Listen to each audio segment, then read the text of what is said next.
Visage emblématique du cinéma français depuis déjà de nombreuses années, Clémentine Célarié sera de passage sur le tapis rouge de Festival de Cannes cette année. En effet, la comédienne se rendra sur la Croisette pour défendre le film intitulé Connemara, réalisé par l'humoriste Alex Lutz.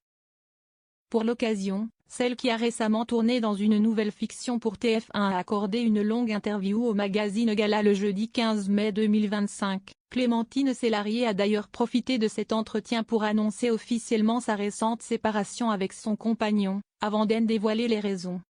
Pour tout vous dire, je viens de rompre avec un amoureux, parce qu'on n'arrivait pas à se voir. J'avais d'autres priorités. Une présence me manque parfois. Mais si est comme avoir un peu soif, on ne meurt pas, a-t-elle ainsi déclaré. L'obsession du couple, voilà encore un conformisme.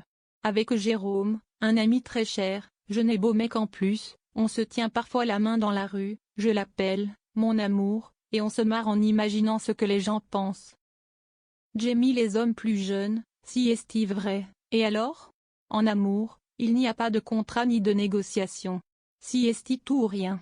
Moi, je tombe amoureuse d'un homme, pas d'une idée de l'amour, a également ajouté Clémentine Célarié. Fraîchement redevenue célibataire, la comédienne âgée de 67 ans semble toujours convaincue qu'elle se mariera un jour.